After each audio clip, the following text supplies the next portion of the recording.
Afternoon, everybody. It's lovely to be back in the south.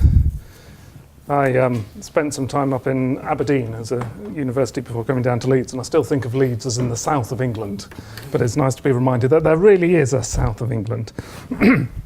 So, what I'm going to talk about today is perspectives on food security. That's the title of where we are, but I thought I'd better start off by defining food security, and that's up in the grey box there. The Global Food Security Programme, I won't say very much about it at all, as our logo, works across, as Guy said, across government in terms of trying to get some integrated assessment of what the future is likely to be like and where we have to go to try and make sure that we make sense of the future. And it arose out of the G8 Aquila meeting in terms of when there was that first food price spike, everybody started to get a little bit worried. And people got worried because food security, having access to safe, nutritious food, etc., at prices you can afford, food security is not just about starving people in the developing world. Food security is something that is very much part of our fabric of society. So this is Marie Antoinette losing her head because the price of bread got too much for a working man's salary to afford. And there is quite a lot of evidence that food price rises were contributory to the Arab Spring. Here is a food price, this is FAO food price index over time from 2004 to 2012, the first food price spike, second food price spike. And where there is a red vertical line, that is where there is civil unrest in the country. You probably can't read any, but each one of these has got a country and a brackets beside it which has the number of people killed in that civil unrest. And you can see, you don't need to do any statistics there, there's a very tight correlation. Food prices go up and you have civil unrest. And so food security is not just about the billion or so people who don't have access to enough food, but it is about local food poverty, the ability for food prices to undermine civil order, and so on. So, why is it becoming a problem? I'm sure many of you know all of this sort of stuff. By the middle of the century, there'll be about a third more people on the planet. Although it might not feel like the world is getting richer. And so you've got a huge growth in the global middle class. Increasing 3 billion people will come into the middle class by 2050, and that middle class is increasingly becoming easternized as opposed to westernized. At the moment, about 55% of the world's middle class is Europe and North America. By the middle of the century, it will only be about 12%, and 68 or so percent will be Eastern. And the world is also getting more urbanized. The more that we live in cities, the more it breaks the link between food production and food usage, and you have a supply chain in the middle. We typically go into supermarkets, we buy lots of food, we shove it in a fridge, we find it a few days later, it's gone slimy, we throw it out. So the mere fact of urbanization leads to a breakdown in the understanding of food systems and an increase in the degree of waste. And all of these three add up together to some of these projections of food demand increasing. The FAO estimates is by middle of the century, food demand will need to go up by about 60%. Food demand will go up by 60%. Other estimates go up to 100% or more. And putting that in context, this is Jason Clay from WWF Washington. Back of the envelope calculation over the next 36 years to the middle of the century. If this were to be true, the world will need to produce, over the next 36 years, more food than it's ever produced in human history. And that gives you an idea of the scale of the challenge of demand growth. Second driver of change is that the world is getting more global. This is a map of the food system. Every one of the blobs is a country, and all of these grey lines, which kind of merge into a block of grey, are where food is traded internationally. And this is quite important, but it's often not discussed. A lot of the food that we eat on a daily basis is sourced from very complex supply chains. So something like a Kit Kat up there has soy from South America, it has wheat that comes from the UK, it has milk and butter that come from the UK but whey from New Zealand, it has palm oil from Indonesia, it has cocoa from West Africa, it has sugar from the Caribbean, it has salt that comes from China or southern France, it has yeast that comes from a factory in the EU, and it has plaster of Paris, which gives it a bit of bite, which comes from a factory in India. All of these things are kind of generic to the sorts of food that we eat. Our food system is not about growing food in the UK countryside and eating food. It is about complex international sourcing. And where you have complex international sourcing, you have supply chain logistics, which are getting increasingly interesting. This is a map of the food system where tankers ply their way across the oceans. So you can see quite clearly where the world is on that, but that gives you an idea of the trade routes. And we live very much in a just-in-time culture at the moment. We don't have big stocks of food in the UK.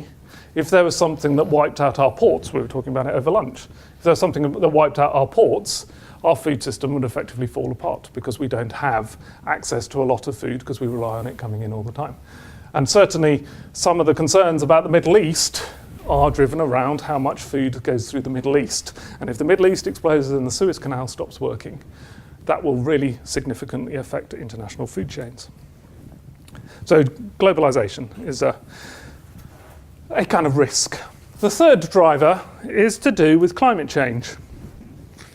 So this is data. So this comes from a paper from August a couple of years ago that went online. These are maps of the world for 1955, 65 and 75. So these are temperature maps. And for those of you who know stuff about statistics, the scale is in standard deviations. So roughly speaking, you would expect 0.1% of the world's surface to be 3 standard deviations above the mean in brown, and about 2.1% of the world's surface to be in red, 2 to 3 standard deviations above the mean.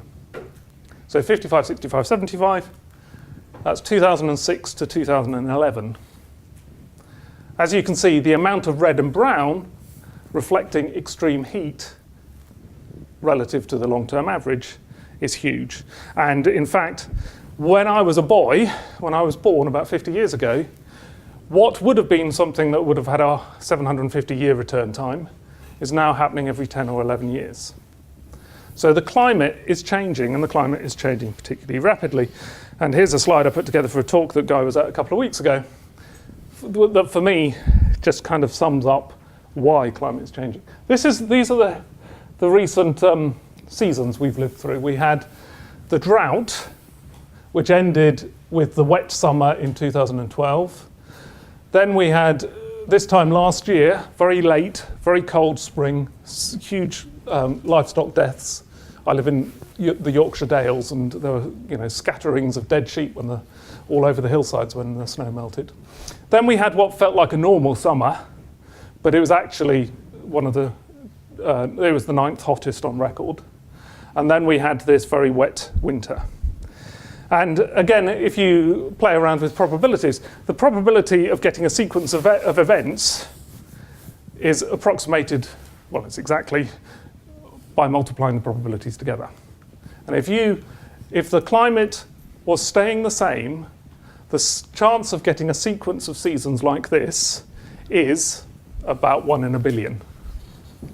And actually, you can do it exactly, and the number becomes much larger because we've had a couple more seasons that I've missed out of that list.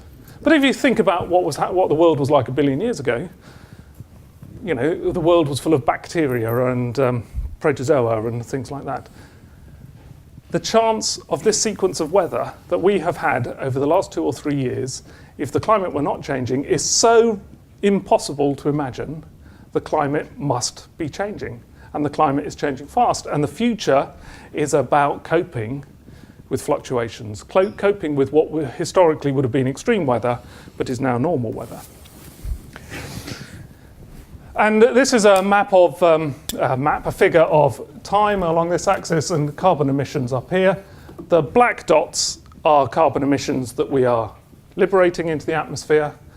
And as you can see, black dots are above the red line. And the red line is the AR5, the current IPCC's worst case scenario. effectively. All of our climate emissions, other than 4 years ago, have been above our worst case scenarios. If you follow that red line all the way through towards the end of the century, then that would suggest we're on course for a world that is 4 degrees hotter than where we are now. This is a distribution from a science paper a couple of years ago.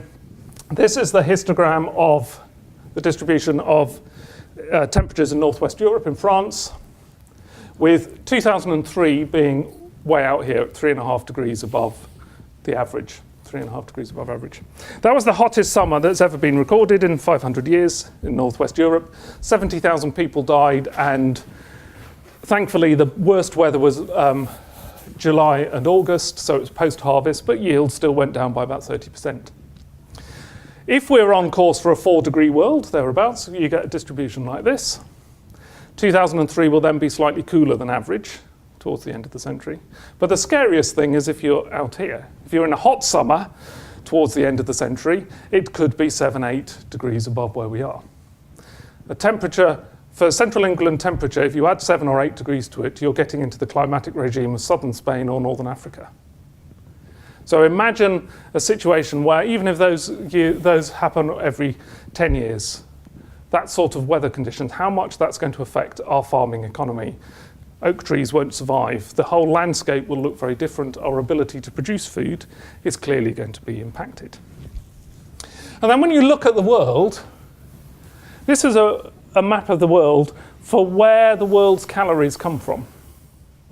Effectively, they only come from these 5 areas: Midwest, soy belt, Northwest Europe.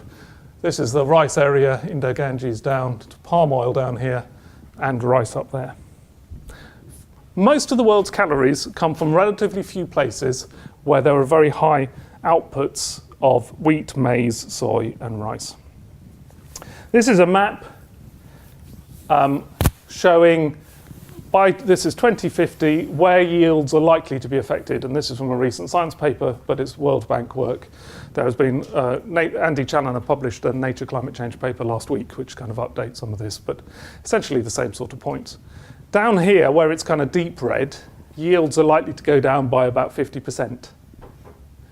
And actually, Andy's paper and the next IPCC, which there's the press conference today, concentrating on this, yields are likely to go down globally by 2% a decade at the time where demand is going up by about 14% per decade. But slightly more frighteningly, of all the places where calories are produced, only Northwest Europe is the place where there is likely to be a relatively small impact. And that's notwithstanding the fact that we have had a sequence of very, very severe extreme weather, high impact weather over the last few years. It's perfectly possible that our yields will go down too, depending on how weather evolves. But it's interesting to think, because so much of the world's food is now internationally traded, if these areas are increasingly constrained and sub-Saharan Africa is increasingly constrained from producing food, what's going to happen to us? There is going to be a huge pressure for us to intensify our agricultural production in Northwest Europe, to provide food onto the global market, if you're economically led, or to provide aid onto the international market, if you are more framing your arguments in terms of human need. And then how will that affect our ability to undertake sustainable agriculture in the UK? The pressures on the environment on those places that can produce high numbers of calories of food are going to change rapidly over the next decades. So the world is changing. So this provides a whole set of challenges, this kind of overall framing about what we should do in the future. So I'll go through 5, hopefully relatively quickly. The first one is, clearly, demand is going to go up. How do we grow more? Well, to a first approximation, there's no more land. Other than 1 or 2 places, such as under rainforest, where we don't want to chop down the rainforest to turn it into agricultural land, effectively all the land that we can use for food is being used for food. So that means that on the land that's already been converted for food production, if demand is going to go up and we're going to supply more, we have to produce more per unit area. So we have to intensify. That's what how intensification can be defined. But we have a whole range of problems. This is data I collected together when I was working in Scotland for yields of barley in a particular area, Stirlingshire, central Scotland, going back to 1700, a few scattered points here. This huge inflection point following the war, this is magnified on post-war data, this huge inflection point was where industrial agriculture effectively started. So coming out of the Second World War, the use of the armaments industry to provide nitrogen fertilizer, price support in the 1947 Agricultural Act, which is the forerunner of the Common Agricultural Policy, etc., etc. Huge inflection point. Green revolution up here, driving things upwards, fantastic.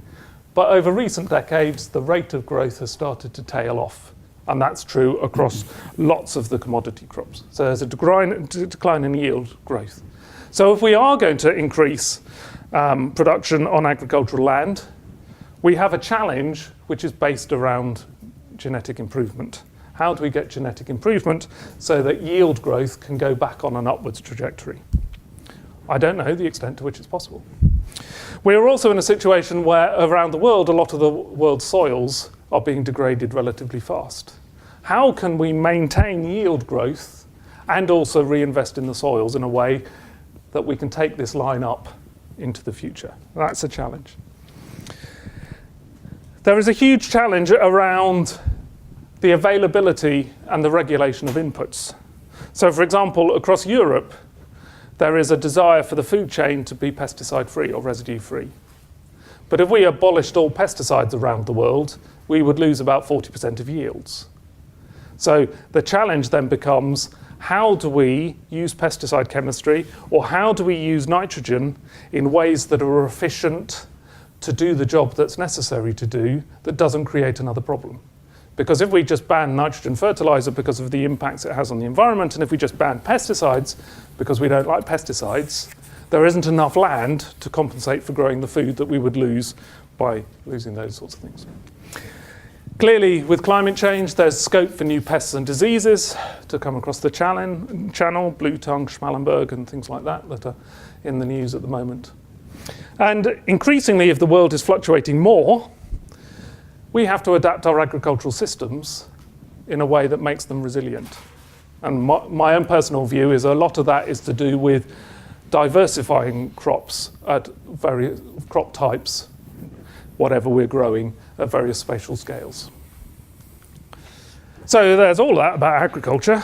And then there is also increasing competition for water. Now this is some data from China going from 60s up to 2000 and whatever, 3. The top graph is the amount of food that people have eaten in China according to different food groups. So, for example, that is vegetables, the green line, and this green segment is the amount of water in terms of cubic meters per person that is required to produce those vegetables. That is the amount of food that people have started to eat that is meat and dairy. And you can see as the country has got richer, they've eaten more meat and dairy, which is the normal dietary transition. But this whopping thing down here is the amount of water that is required to produce the meat and dairy. Translating it into kind of factoid terms, a family of 5, now they're abolishing the one-child policy, a family of 5 in China requires each year about an Olympic swimming pool of water to provide the meat and dairy that they eat. So a family of 5, Olympic swimming pool, just for the meat and dairy. And the meat and dairy, as you can see from this graph, the meat and dairy is about half of the total water requirements. So you can clearly see the reasons why, as demand grows, the population grows, climate is changing, by 2050, about half the world's population will be water constrained. And that will put a brake on our ability to eat what we want to eat. So innovation space in agriculture, there's a whole lot of things. I won't whiz through them because I suspect they're all quite straightforward. Manage soils better. We can do much better at efficiency of resource use on farming, using precision farming, etc., forecasting better. And we have to do something about new varieties in terms of the genetics, crops and livestock. And there might be a role for GM within all of that mix. And there's certainly a role for technology. You know, there's a whole range of things. This is a tractor that's a small tractor, which is about this big, developed at Harper Adams. It's got an image analysis system. It can trundle around fields by itself, and it can recognize each of 26 species of weeds. So the idea is it just wanders around, it finds the weeds, and it zaps it. It sprays that, just that one plant, rather than spraying the whole field. So, you know, there is scope for new tech. Second challenge, environmental impacts. Okay, what does the land do? Well, the land clearly provides food. It provides clean water. It provides flood protection to a certain extent, as we've discovered this winter. It supports a whole range of ecosystem services around biodiversity, like pollination, that help agriculture. It is somewhere where we enjoy recreating. It has huge cultural value. The value of the English landscape in terms of just the look of the landscape and our national heritage is important. It is the home of iconic biodiversity like a skylark. It generates energy. It stores carbon. So one of the challenges for the future is to grow as much of this as we can do, but whilst preserving all of the rest of those ecosystem services. And that's a non-trivial challenge. A lot of the agricultural economics literature and people I talk to just assume that you can just wipe this whole landscape out and put it to produce this, because that's the most important thing in their mind. But clearly it's not. Somehow we've got to find ways of balancing it. And agriculture's environmental footprint is huge. Here are some statistics.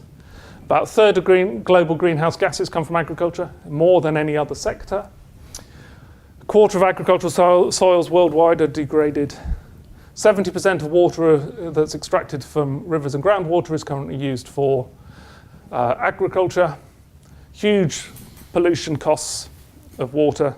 So the cost of using nitrogen fertilizer across Europe, in all of the ways it impacts, the cost of using nitrogen fertilizer is greater than the economic gain of producing the food. But we need the food. So we need to find ways of producing the food, but in cleaner technology. So, sustainable agriculture. People talk a lot about sustainable agriculture, but it's very difficult to define, and it's something that actually to agree on is very much contested territory. But from my perspective, clearly you've got to manage what goes on in the field, and that's what farmers do very well, manage what's going on in the field. But you've also got to manage other bits of land, the wood and the hedgerows and the margins and the buffer strips, to protect the other ecosystem services. So sustainable agricultural landscapes require thinking at landscape scales, not thinking about field scales. And that's a real challenge for policy. And they also require the recognition that if you do the same thing in different places, you have different impacts. So you have to tailor what is best for the given location. And again, that's a challenge for policy. Third challenge is around equity. Specifically, who wins and who loses in the food security game, if you like. So here are some statistics from a report, Power in Agriculture, which was published a couple of years ago. 4 companies between them account for between 75% and 90% of the global grain trade. Just 4 companies. 10 companies worldwide are responsible for over 40% of the retail market. Whether you like it or hate it, big business has an awful lot of power. And in a sense, that must be associated with some degree of risk. And this question of who wins, who loses is important in many different ways. It's important on an individual country basis in terms of who has access to food and what is the nutritional quality of food. And in the UK, we have about 5 million people who struggle to feed themselves. And the diets that the poorest people eat are nutritionally fairly awful. And that's why obesity is associated most strongly with people who are poorest. And then you have a whole range of who wins, who loses questions about agriculture and land use. So in a sense, if agriculture converts the landscape, so it's monoculture, the farmer or the agricultural industry gets a huge gain. He makes a profit. But in a sense, society loses out because the public goods that are associated with the other ecosystem services, they're gone. And I care about the look of the landscape, I care about the biodiversity, people care about clean water, and if the farmer impacts upon water, somebody else has to clear it up before it goes into our taps and so on. So there are a whole lot of things challenging about that. And I'll just give you a quick example, palm oil. This is an oil palm plantation. There's some palm nuts up there. Major driver of deforestation in Indonesia and Malaysia to produce oil. And this came out of agricultural policy to grow an agricultural product that could be sold on the global market. It creates this loss of public goods. You lose the rainforests, you lose indigenous knowledge, indigenous homes, you lose orangutans, etc., and the country makes a profit and individuals make a profit.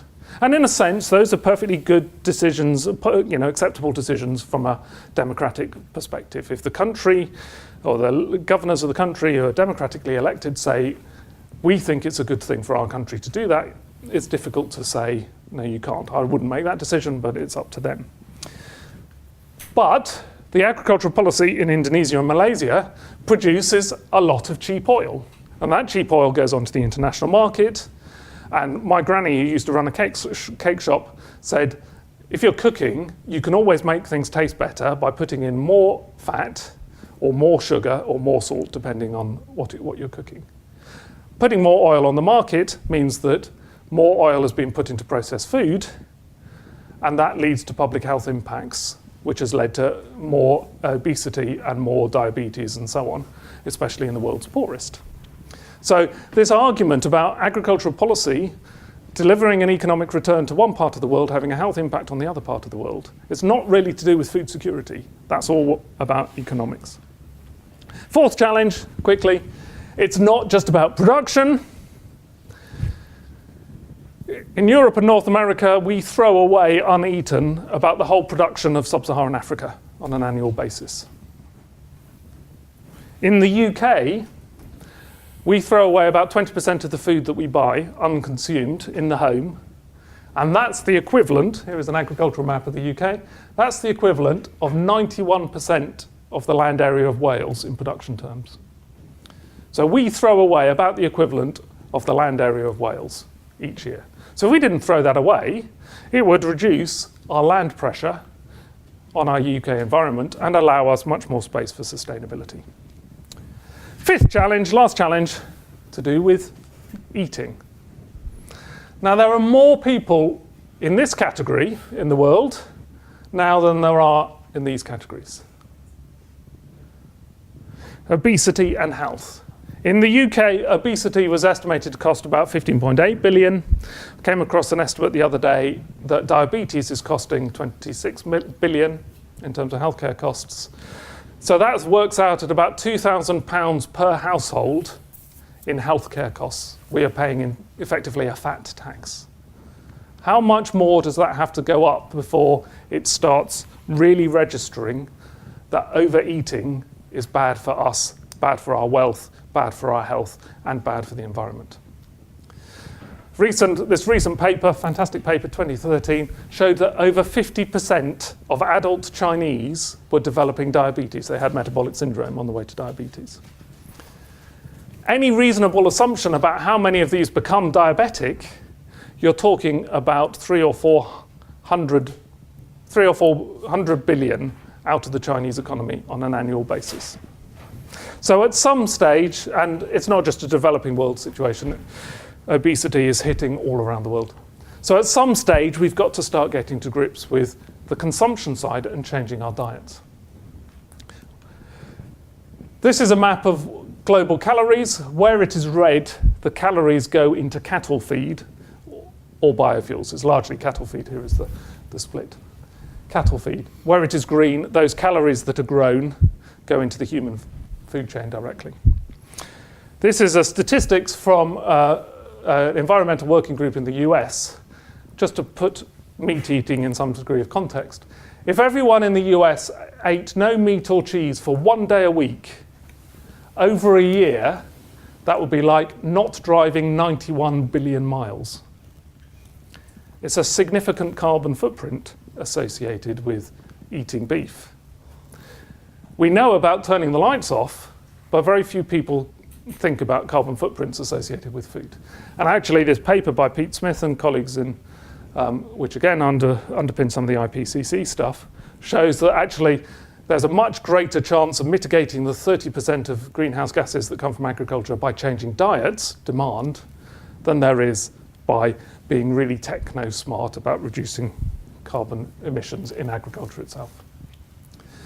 So finally, we're in a world where we want abundant, cheap, safe, nutritious, high welfare and sustainable food. But we can't have it all. At some stage, we are going to have to start making choices about, do we want an environment? Do we want water? Do we want to have good, high quality food? Or do we want cheap food with its health impacts and its environmental impacts? I'll skip over that. Final slide. This is a kind of schematic of the food chain. It's a complex system. We produce it, impacts on the environment, it goes into a supply chain, into a supermarket where we have accessibility, we choose it, it impacts on our nutrition, health and well-being, but our health and well-being are impacted by the environment. If we want to move to a world where there is a better food system, where we make wise choices to buy less, waste less, buy better, has positive impacts on our health rather than negative impacts on our health, positive impacts on the environment rather than so negative impacts on the environment. Who has the power to change this system? The retailers say they only supply what we demand as consumers and citizens.